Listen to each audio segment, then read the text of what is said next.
Paris, 3 décembre 1903.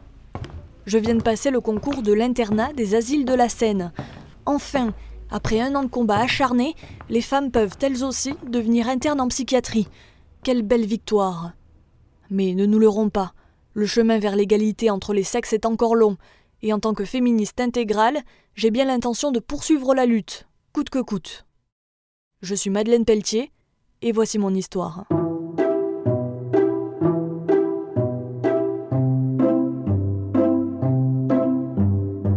Vous écoutez Les Héroïnes de la médecine, le podcast d'Egora qui rend hommage aux femmes ayant marqué l'histoire de la profession.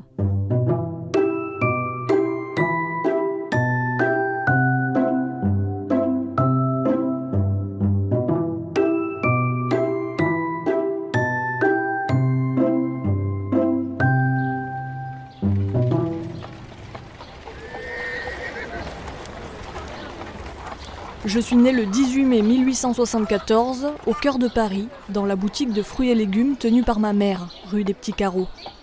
Ah, ma mère, Anne Passavi. C'était une femme intelligente, mais peu cultivée, fanatiquement religieuse et surtout peu aimante. Elle ne me soutenait en rien. Petite, je disais souvent que je voulais être un grand général, et elle me répondait « Les femmes ne sont pas militaires, elles ne sont rien du tout. Elles se marient, font la cuisine et élèvent leurs enfants. » Pour tout vous dire, mon premier prénom est aussi Anne, mais j'en ai rapidement choisi un autre pour me distancier d'elle. Mon père, lui, était bien plus ouvert. Cocher de fiacre de profession, il est devenu invalide à la suite d'une attaque cérébrale, quand j'avais 4 ans.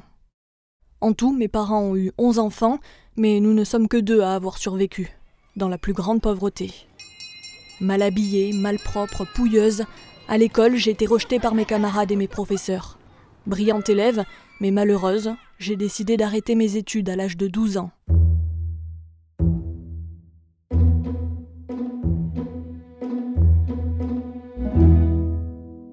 Mais je n'ai pas cessé de m'instruire pour autant. À cette époque, je passais des journées entières dans les bibliothèques de quartier.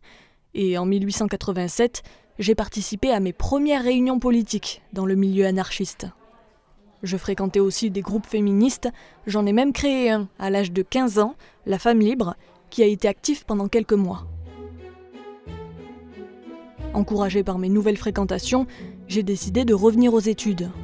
À 22 ans, j'ai passé le baccalauréat en candidate libre et j'ai obtenu la mention très bien. La machine était lancée, il n'était pas question d'en rester là. 2 ans plus tard, j'ai commencé mes études de médecine, domaine traditionnellement réservé aux hommes, dans lequel le sexisme régnait en maître. J'étais bien décidée à faire évoluer les mentalités, à prouver que les femmes n'étaient pas intellectuellement inférieures aux hommes. La psychiatrie m'intéressait beaucoup, j'y ai même consacré ma thèse. Et c'est tout naturellement qu'en 1902, j'ai décidé de passer le concours de l'internat des asiles de la Seine.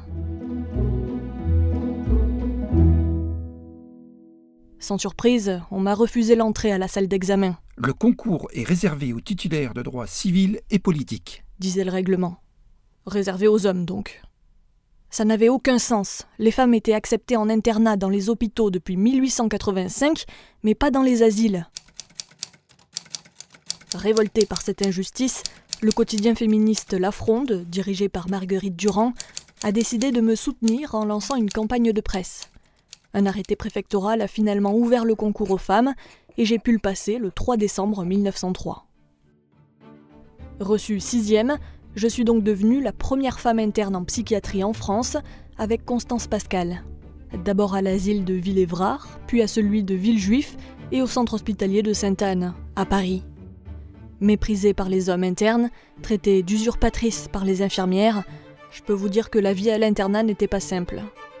C'est pendant cette période que je me suis initiée à la franc-maçonnerie, milieu dans lequel les femmes pouvaient faire entendre leur voix. Le 19 mars 1906, après une nouvelle bataille, j'ai été la première femme autorisée à passer le concours d'adjuvat qui permettait d'accéder au grade de médecin adjoint des asiles. Mais certainement trop occupée avec mes engagements politiques, je n'ai pas pu me préparer suffisamment et j'ai échoué à l'épreuve d'admissibilité. J'ai dû renoncer à ma carrière en psychiatrie, mais je n'ai pas dit adieu à la médecine. Nommé médecin des postes, j'ai ouvert mon cabinet en parallèle, rue de Gergovie, dans le 14e arrondissement de Paris. Mais les clients se faisaient rares. En moins de 3 mois, je n'ai soigné qu'un bébé et ma concierge que j'ai accouché. J'arrivais à survivre grâce aux appointements de médecins de nuit de la ville de Paris. Je me rendais alors dans les quartiers populaires de la capitale, à la rencontre des plus démunis. Je n'étais pas vraiment épanouie dans mon travail. Alors j'ai décidé de me consacrer davantage à la politique, toujours en privilégiant la cause féminine.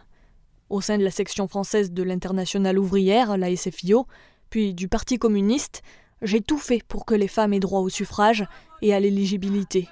Sans grand succès, il faut l'admettre. À la tête de la Solidarité des femmes, un groupe féministe, j'ai organisé une manifestation suffragiste en 1906 à l'occasion du second tour des législatives. Défilé de fiacres, collage d'affiches, distribution de tracts, banderoles, nous n'avons pas fait les choses à moitié. La femme doit voter, pouvait-on entendre. Elle subit les lois et paye les impôts. Nous voulons le suffrage universel et non le suffrage unisexuel. Des coups d'éclat comme celui-ci, j'en ai fait plusieurs à cette époque. Il fallait marquer les esprits, aller toujours plus loin pour espérer faire bouger les choses. En 1908, pendant les élections municipales, j'ai même brisé la vitre d'un bureau de vote dont on m'avait interdit l'entrée, ce qui m'a valu une amende de 16 francs avec sursis. J'ai aussi participé à la gigantesque manifestation des suffragettes anglaises organisée à Londres cette année-là. Ces actions spectaculaires étaient souvent mal reçues, même dans les milieux progressistes. Certaines féministes en dentelle, comme je les appelais, me jugeaient trop extrême, et mon allure masculine n'arrangeait rien. J'avais en effet décidé de me couper les cheveux et de porter canne, chapeau et pantalon sans en demander l'autorisation à la préfecture. Ce costume disait à l'homme « Je suis ton égal ».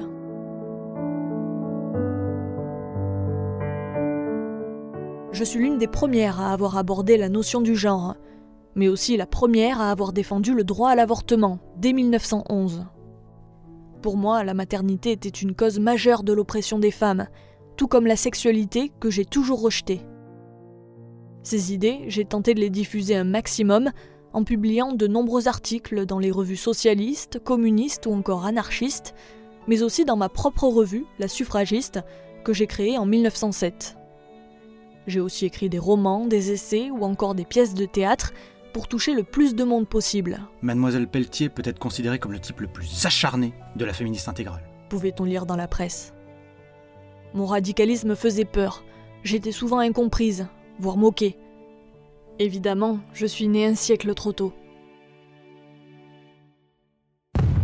Quand la Première Guerre mondiale a éclaté, j'ai voulu m'engager comme médecin, puis infirmière dans un hôpital militaire. Mais j'ai essuyé refus sur refus.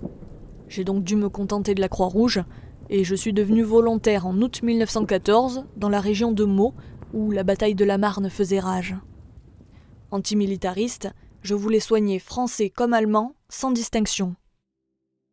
Toujours portée par mes rêves d'égalité et de justice, j'étais très enthousiaste face à la révolution russe de 1917. Je me suis même rendue à Moscou en 1921 pour admirer la réalisation de mon idéal. Mais ce voyage m'a fait déchanter. J'y ai découvert une société beaucoup trop réglementée et une misère absolue.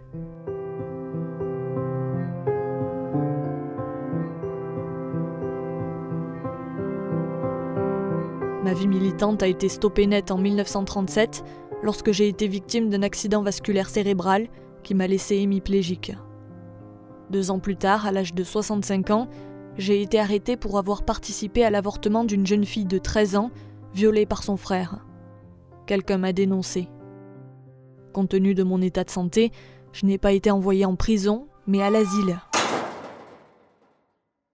Ironie du sort, j'ai été enfermée à Sainte-Anne, où j'avais été interne. Puis j'ai été transférée à l'hôpital psychiatrique du Perret-Vaucluse. J'y suis morte le 29 décembre 1939, après un nouvel AVC. Ma vie s'est donc achevée dans la solitude et la tristesse.